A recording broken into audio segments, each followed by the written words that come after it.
Baik, kita lanjut soal nomor 19 dan seterusnya. Ini tentang kelarutan dan hasil kali kelarutan, yaitu KSP ya. Nah, kita langsung baca soalnya.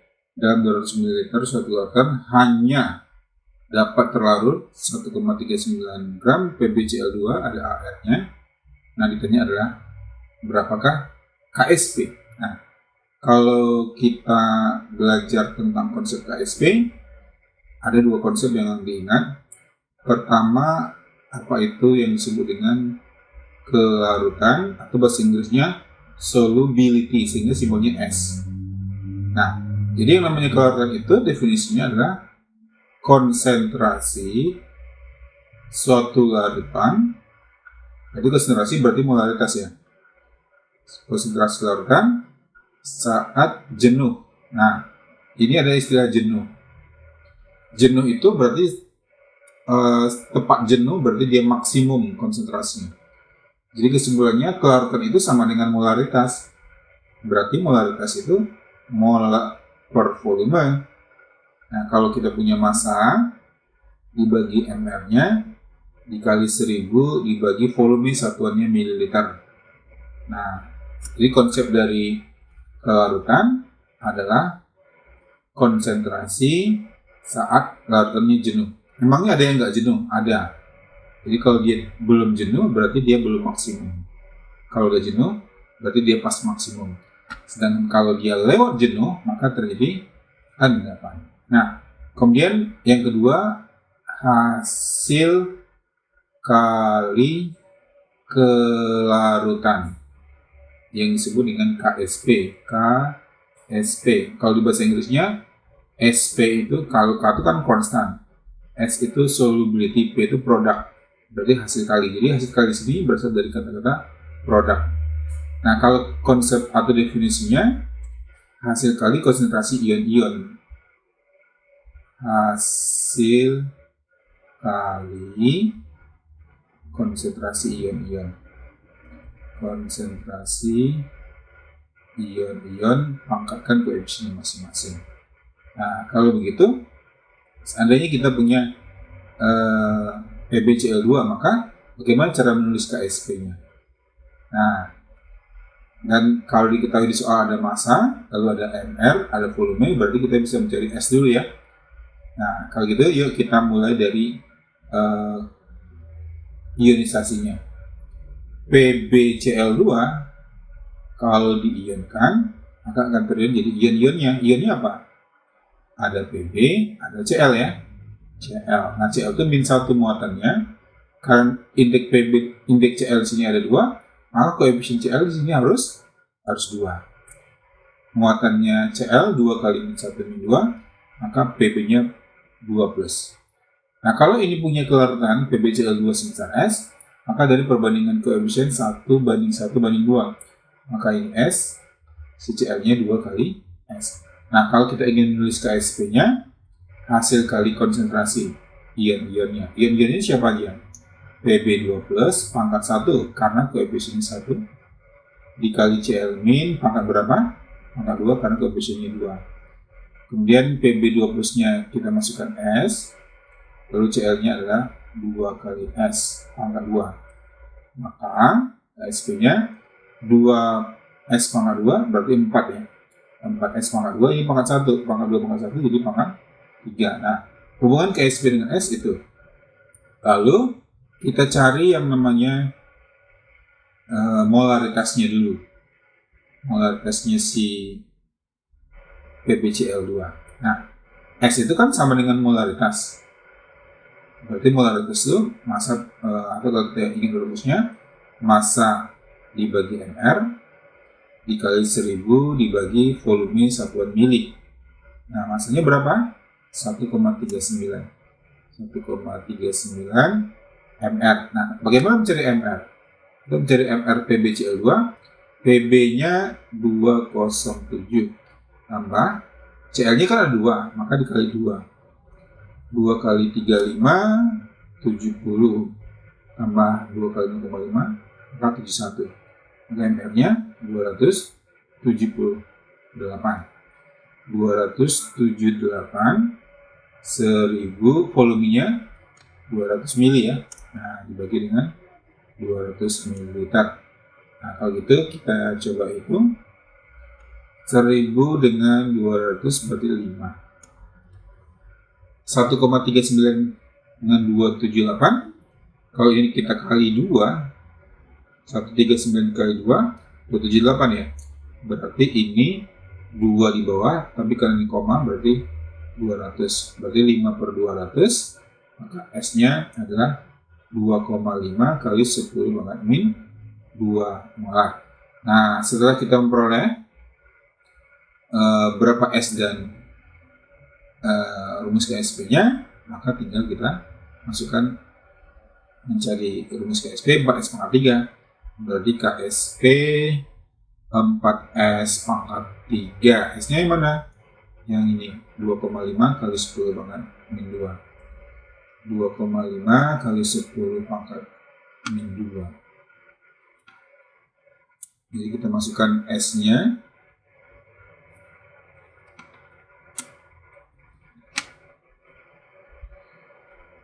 Dua koma lima kali 10 pangkat min 2 dipangkatkan 3 ya. Nah, bagaimana trik menghitungnya?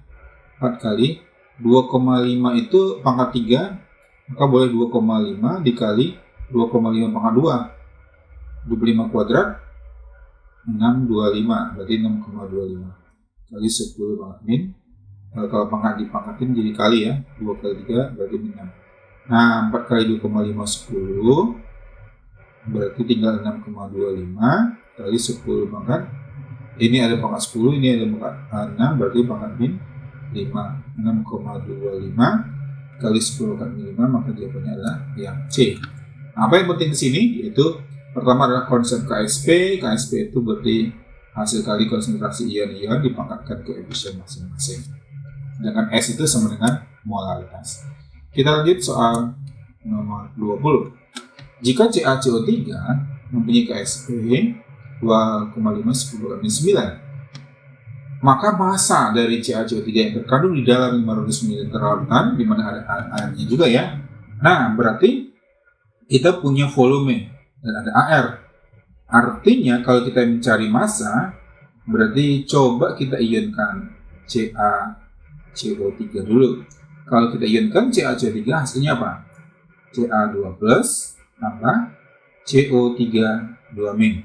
Kenapa Ca2+? Karena golongan 2A. Kalau ini S keluarnya, maka ini juga S. Ca-nya juga S karena perbandingannya 1:1 ya. Nah, kita tulis rumus KSP. Hasil kali konsentrasi ion, siapa ionnya? Ca2+ pangkat 1, CO3 2- pangkat 1. Lalu kita masukkan S-nya, S kali S. S kali S, S kuadrat. Jadi rumus KSP-nya adalah S kuadrat. Nah, kemudian dia punya KSP. Kita yang cari massa. Berarti cari massa, cari dulu S. Cari dulu S-nya berapa. Nah, kalau gitu ya kita cari S-nya ya. Jadi kita masukkan ke rumus KSP yang S kuadrat ini. 2,5 ini boleh ditulis 25 ya. 25 kali 10 pangkat min berapa jadinya? Min 10 sama dengan S pangkat 2 karena rumusnya yang ini. Berarti S sama dengan akar ya. Akar dari 25 kali 10 min 10. Berarti akar 25, 5. Kalau pangkat diakarkan, maka ini pangkatnya dibagi 2. Karena akar itu pangkat setengah. Jadi pangkat min 5 molar. Nah, setelah kita punya S itu kan sama dengan molaritas. Apa rumus molaritas? Banyaknya massa dibagi MR kali 1000 dibagi volume 1 mili. Nah, jadi kita punya rumus S sama dengan M, berarti S-nya kita sudah punya, S-nya yang baru kita cari. Berarti tinggal kita masukkan saja berapa nilainya. Kalau gitu, S-nya 2. S-nya yang ini ya, 5 ya. S-nya 5. 5 kali 10 pangkat 5 sama dengan massanya mencari atau gramnya mencari. MR-nya hitung dulu. Nah, untuk menghitung MR gimana? Ca 40. Jadi kalau kita mencari MR, 40 Ca, C-nya ada airnya 12, oksigen airnya 16 kali 3. 16 kali 3 karena oksigennya 3 ya. 16 kali 3, 48. Nah, puluhannya coba tambahkan dulu puluhannya. 40 tambah 10, 50 tambah 10, 90. 90 satuannya 2 dan 8, 10 berarti 100. Nah, 1000, kenapa ada 10? Karena mengubah mililiter jadi liter. Dibagi 500. Kalau begitu tinggal kita coret-coret. 1000 dibagi 500, 2 bagi 2, 1. 5-nya dibagi 2 berapa? 2,5. Maka masanya atau mas gramnya 2,5 kali 10 pangkat. Ini 5, ini ada pangkat kali 100 ya. Jadi itu pangkat min 3. Maka masanya 2,5 kali 10 pangkat min 3 gram. Maka jawabannya yang A. Oke, kita lanjut ke nomor 21. Larutan jenuh. Jadi kata kuncinya ada jenuh di sini. HLOH 3 kali mempunyai pH 9. Kenapa pH-nya di atas 7? Karena bersifat basah. Harga KSP-nya adalah titik. Nah, kalau ingin mencari KSP, pertama, kalau kita punya pH 9, berarti dia basah kan? Ubah jadi POH, yaitu 14 kurang 9, sama dengan 5. Kalau POH-nya ada, berarti konsentrasi OH-nya 1 kali 10 pangkat min 5 molar. Nah, ini kan OH-nya ada. Dan dia bersifat basah.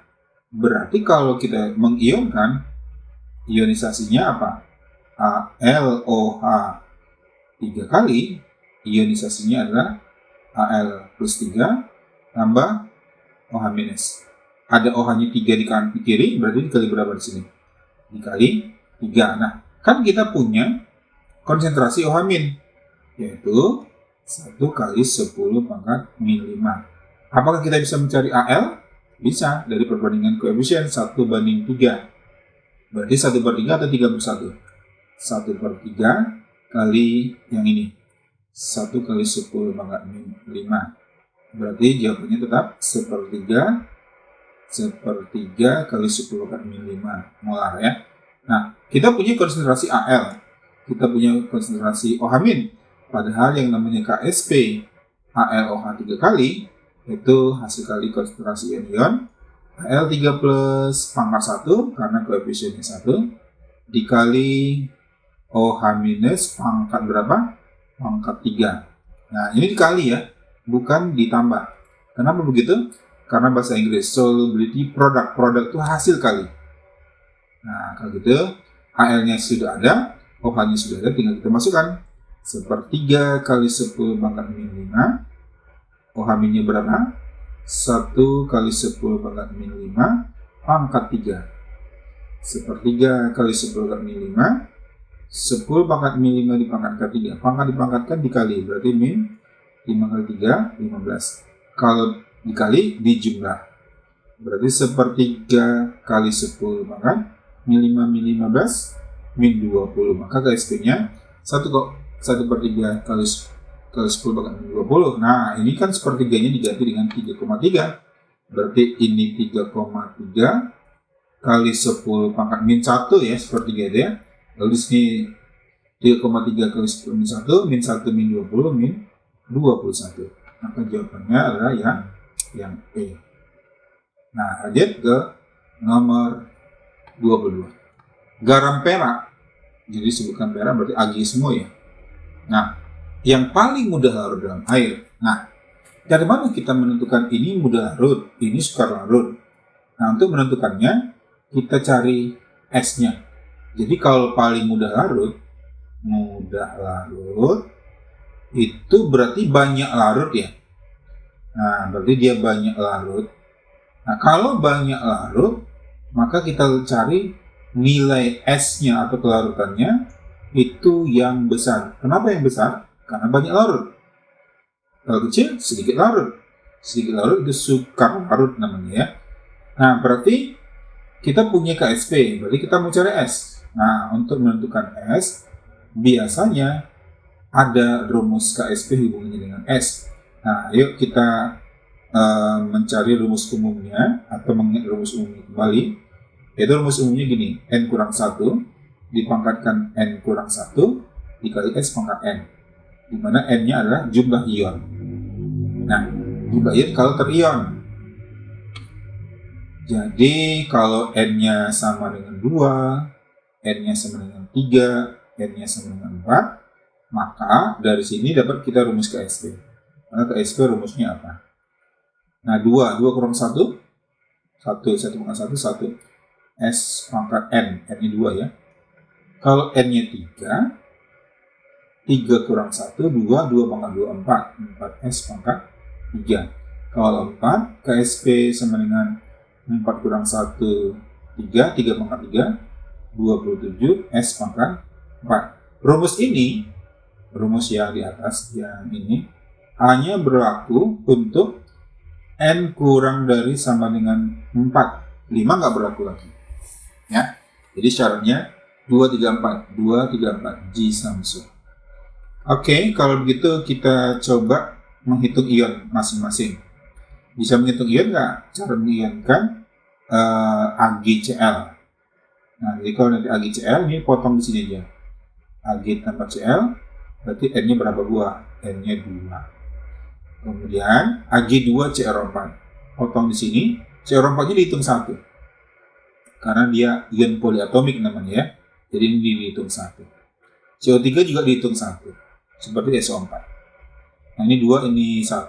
Berarti berapa N-nya? 3. Kemudian Ag2CO3 sama dengan Ag2CR4. Berarti berapa? 3 juga. AgI itu Ag1I1 berarti 2. AgBr juga Ag1 Br1 berarti 2. Nah, karena kita ingin mencari berapa nilai S-nya, berarti kita mengakarkan dari rumus yang ini. Berarti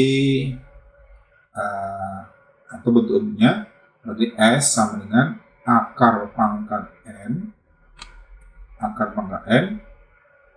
KSP dibagi N-1 pangkat N-1. Atau gini aja, kalau S kuadrat berarti rumus S-nya apa? Berarti S-nya akar KSP gitu ya. Kalau dia ada 4S pangkat 3, berarti S-nya akar pangkat 3 KSP per 4. Kalau ada 27, maka akar pangkat 4 KSP per 27. Per 27-nya nggak usah ditulis untuk mempermudah. Nah, maka kalau kita ingin cari banyak larut, berarti S yang terbesar, maka ada dua konsep. Pertama, cari dulu yang N-nya sama. Kalau N-nya sama, maka untuk mencari yang terbesar, berarti kita lihat aja nilai yang terbesar. Nilai terbesar 10 kali 10 dibanding 10 kali 13 lebih besar mana? Lebih besar 10 kali 10 karena pangkatnya dia min ya. Berarti ini kalah, pangkat min 16 juga kalah. Lalu sesama 3, maka dibandingkan mana yang lebih besar, pangkat min 6 atau pangkat min 12? Pangkat min 6. Maka tinggal pangkat min 6 dan pangkat min 10. Nah, kalau pangkat min 10, maka S-nya sekitar 10, kan diakarkan, berarti 10 kali 5. Kalau 6 berarti diakarkan, dibagi 3 malah. Dibagi 3, 10 pangkat min 2. Maka jawabannya yang C. Kenapa dibagi 3? Karena akar pangkat 3. Nah, akar pangkat 3 ya. Oke. Begitu caranya, maka lanjut kita ke soal nomor 23. Larutan PbI2 di dalam larutan PbNO3 0,1 molar. Ini maksud soalnya apa? Di sini ada PbI, di sini ada PbNO3. Nah, sini kan sama-sama ada Pb. Pb ini kita kenal dengan ion sejenis atau ion senama. Maka ini kelarutan dalam ion sejenis. Bagaimana caranya? Caranya adalah langkah pertama, PbI2 coba kita ionkan. Lalu PbNO3 2 kali juga diionkan. Hasil ionisasinya PbI2 jadi apa? Pb2 plus tambah I-. I-nya ada berapa? Ada 2, maka 2 I-. Kemudian PbNO3 2 kali ionnya apa? Pb2 plus tambah NO3 min. NO3 nya ada berapa dikali 2? Maka di kanan juga dikali 2. Kalau begitu, PBI2 yang punya KSP, kita tulis di sini S, lalu PB2 plusnya S, I minnya 2 kali S. Kenapa 2S? Karena koefisiennya 2. Kemudian PBNO3 2 kalinya 0,1 molar.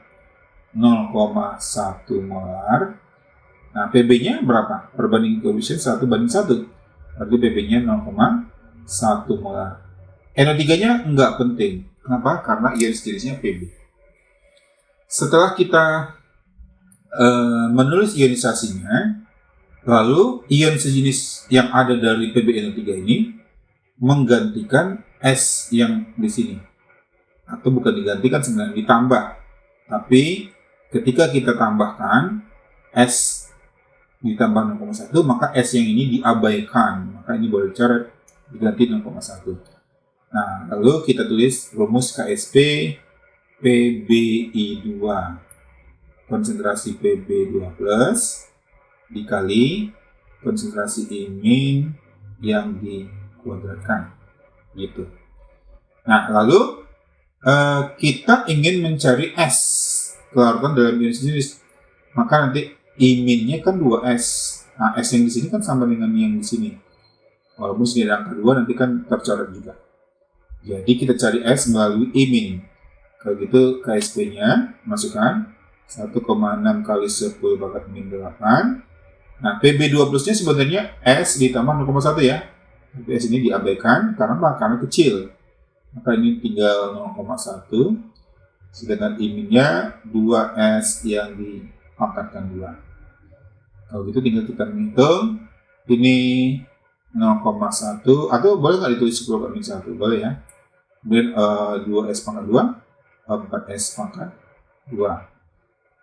1,6 10 pangkat min 8. Nah, berarti 10 pangkat min 1 ini dikali 10 kiri kanan berarti menjadi apa? 16 kali 10 pangkat min 8 sama dengan 4S pangkat 2. Berarti dibagi 4, berarti S pangkat 2 sama dengan 16 bagi 4 berapa? 4 kali 10 pangkat min 8. Berarti kan kita mau cari S. Berarti akar dari 4 kali 10 pangkat min 8. Akarnya berapa tuh? 2 kali 10 pangkat min 4 molar. Jadi inilah dia kelarutannya. 2 kali 10 pangkat 4, maka jawabannya B. Oke, gimana kira-kira paham? Langkah pertama, ionkan dua-duanya. Langkah kedua kita menulis KSP dan langsung kita masukkan berapa nilai KSP, berapa PB2 plus. I min-nya yang nggak punya ion sejenis, S-nya itu sama dengan yang di kiri. Oke, jawabannya adalah B. Selanjutnya, 3 buah larutan dicampurkan. PB AgNO3, Al2SO4, AgNO3, Al2SO4 3 kali MgF. Volume dan molar mass-nya ada ya. Jika KSP AgF, KSP Ag2CSO4, maka yang mana yang mengendap? Nah, untuk yang namanya mengendap atau tidak mengendap, itu berarti kita mencari yang namanya QC. QC, jadi apabila QC suatu larutan dibandingkan dengan KSP-nya, kalau lebih besar QC-nya, maka ini terjadi endapan atau dia terbentuk larutan yang mengendap. Dan sebaliknya, kalau QC-nya kurang dari KSP, ini tidak mengendap. Tidak mengendap ya. Nah, kalau sama dengan apa? Tepat akan mengendap atau tepat jenuh namanya. Oke, AgF. Kemudian Ag. Nah, kalau gitu bagaimana cara mencari atau meramalkan mengendap atau tidaknya? Maka kita ambil masing-masing. Jadi kita cari QC-nya AgF dulu. AgF. Nah, bagaimana mencari AgF? Jadi kalau kita bayangkan AgF mengion jadi Ag plus tambah F min ya. Berarti konsentrasi Ag plus dikali konsentrasi F min. Nanti kita hitung. Setelah kita hitung, maka nanti kita bandingkan dengan nilai KSP-nya. Bagaimana mencari konsentrasi? konsentrasi itu simbolnya gini atau molaritas ya. Itu mol dibagi volume. Nah, molnya dari mana dapatnya? Ag. Ag ada di mana? Ag ada di Ag-nya 3 kan? Berarti 200 kali 0,02 M kali V. Berarti 4 milimol dibagi volume. Tapi volume di sini campuran. 200, 100 berapa? 500. Nah, sedangkan F-nya ada di mana? Ada di MgF2. Nah, molnya berapa? 100 kali 0,01, 1 ya. 1, tapi jangan lupa F-nya ada 2, maka dia akan dikali 2 karena terion jadi 2 kali nanti. Dibagi volumenya tetap 500. Oke, 4 bagi 5, 2 bagi 5. 4 bagi 5, 0,8 ya. Berarti 8 kali 10 pangkat min 3. 2 bagi 5, 0,4. 4 kali 10 pangkat min 3. 8 kali 4. 32 kali 10 pangkat min 3 min 3 jadi min 6. 3,2 10 pangkat min 5. Nah, lalu kita bandingkan dengan nilai KSP-nya. Kalau kita bandingkan dengan 2 kali 10 pangkat min 5, lebih besar KSP atau KC atau KSP? Lebih besar KC-nya. Kalau lebih besar, berarti dia mengendap. Berarti AGF-nya mengendap. AGF-nya mengendap berarti yang A benar. Nah, bagaimana kalau kita ingin mencari Ag2SO4? Nah, kalau kita ingin mencari Ag2SO4, QC-nya Ag2SO4, hati-hati di sini Ag-nya 2. Kalau 2 nanti berarti dikuadratkan, Ag plus dikuadratkan dikali SO4 2 min. Nah, caranya sama, tapi Ag plusnya udah dicari di sini tadi kan, yaitu 8 kali 10 pangkat min 3 dikuadratkan. SO4-nya cari di mana? SO4-nya cari di Al2SO4. Maka molnya 200 dikali 0,05, 2 kali 5 10 ya, tapi SO4-nya ada 3. Jadi 10 milimol dikali 3 dibagi volumenya 500. 8 kuadrat 64 kali 10 pangkat min 6. Oke, 10 coret nolnya. Oke, tinggal 50 ya. 3 bagi 5 0,6. 6 kali 10 pangkat min 2. 6 kali 6 24. 6 kali 4 24. 6 kali 6 36. Tambah 2 38. 10 pangkat min 6 min 2 min 8. Jadikan 3,84, 10 pangkat min 6. Kita bandingkan dengan nilai KSP. KSP-nya berapa? 5 kali 10 pangkat min 4. 5 kali 10 min 6. Lebih kecil atau lebih besar? Maka ini kan sama-sama min 6. Kita tinggal lihat yang sininya ya. 3,8 dibanding 5 lebih kecil. Nah, berarti tidak mengendap. Tidak mengendap. Jadi yang mengendap siapa? Yang mengendap adalah yang AGF saja. Oke, begitu soal meramalkan endapan. Nah, nomor 25 dan sampai 30 kita ke sistem koloid. Ada larutan, ada koloid, ada suspensi. Jadi kalau ada campuran itu dibagi 3 jenis ya. Larutan, koloid, dan suspensi. Kalau larutan itu jernih biasanya. Nah, kalau dia koloid itu keruh, maka ini koloid suspensi keruh, maka koloid termasuk yang keruh juga ya. Nah, yang keruh juga, tapi partikelnya lebih kecil. Nah, sistem 2 ini yang bukan berarti yang bukan koloid. Lateks keruh. Lateks itu apa? Lateks itu karet yang masih cair. Tinta gambar keruh nggak? Keruh. Agar-agar juga ada keruh-keruhnya, batu apung walaupun bukan keruh, tapi ini masih partikelnya masih kasar ya. Jadi yang bukan koloid adalah alkohol 70%. Alkohol 70% untuk desinfektan sekarang lagi terkenal, yaitu dia jernih, baru dia larutan. Maka jawabannya yang B.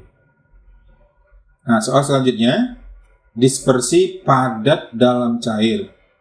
Nah, berarti ini nama-nama koloid ya. Masih ingat nama-namanya? Ada padat dalam cair, cair dalam padat, dan sebagainya. Nah, padat dalam cair itu bentuknya, ini namanya emulsi. isinya padat. Jadi ini isinya atau yang tersebar di dalam kulit itu. Lalu ini mediumnya. Medium itu biasanya kalau di alam itu bentuknya, karena dia lebih banyak maka bentuknya akan cair. Bentuknya cair tapi isinya padat, maka namanya emulsi padat. Kalau solvent itu kebalikannya, ini cair isinya, padat bentuknya, maka jadi solid kan dia.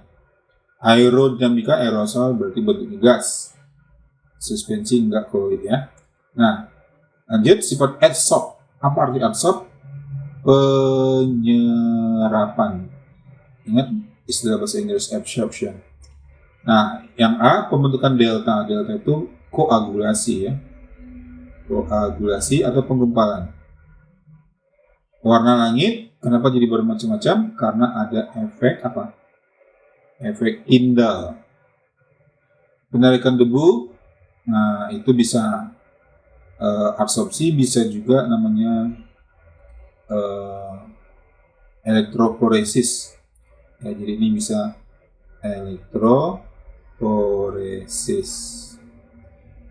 Penyembuhan sakit perut oleh norit. Jadi norit itu berupa karbon aktif, lalu ada partikel yang diserapnya. Nah, maka partikel yang diserap itu dibuang ke kotoran. Nah, itulah dia namanya penyerapan. Maka jawabannya D. Partikel koloid yang tidak terendapkan karena allogravimetri, karena itu gerak Brown namanya. Gerak zigzag atau gerak Brown. Oke, jadi jawabannya yang D.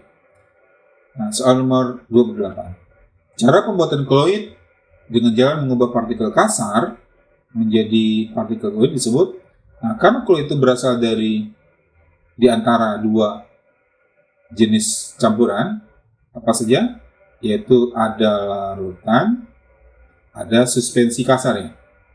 Ada suspensi. Nah, koloid partikelnya itu sedang. Larutan itu kecil, suspensi itu kasar, maka partikel koloid itu sedang. Nah, kalau dia larutan diubah jadi koloid, maka itu partikelnya diperbesar. Kalau suspensi menjadi koloid, partikelnya diperkecil. Nah, ini disebut dengan proses kondensasi. Kondensasi mengubah partikel larutan jadi koloid, namanya kondensasi. Kalau partikel suspensi menjadi koloid, namanya dispersi. Dispersi itu kan bahasa Inggris dispersion, artinya menyebar. Yang besar disebar-sebar jadi kecil. Nah, jadi dispersi atau kondensasi biasanya. Nah, kalau partikel kasar berarti dia dispersi. Dispersi itu arti bahasa Inggrisnya adalah penyerapan, penyebaran, disebar yang kasar jadi kecil-kecil. Soal selanjutnya, koloid itu banyak macam, ada liofil, liofоб. Nah, kalau liofil, lio itu artinya cairan, fil itu suka, berarti cairan, fil itu suka. Jadi partikel koloidnya suka cairan. Nah, oke. Manakah dia yang suka cairan? Belerang itu suka nggak partikel koloid? Tidak suka. Agar-agar suka, mendiga suka. Jadi salahnya di belerangnya. Batu apung, awan, dan sabun. Batu apungnya mungkin nggak suka. Kaca nggak mungkin, mutiara juga. Debu nggak suka cairan. Lem karet, lem kanji, dan busa sabun. Maka jawabannya yang E. Nah, nomor terakhir. Hal berikut merupakan ciri koloid. Nah, ciri-cirinya sebenarnya ini di awal ya. Kecuali dua fasa. Fasa apa saja? Terdispersi dan pendispersi. Homogen serba sama. Dia masih homogen ya, tapi di antara homogen dan heterogen. Stabil, lawannya tidak stabil. Stabil itu maksudnya kalau kita bikin kopi kasar, kopinya turun ke bawah itu nggak stabil. Koloid stabil. Tidak jernih ya, dia keruh kan. Tidak dapat saring, iya. Berarti jawabannya yang B, karena koloid itu heterogen, terdiri dari dua fasa.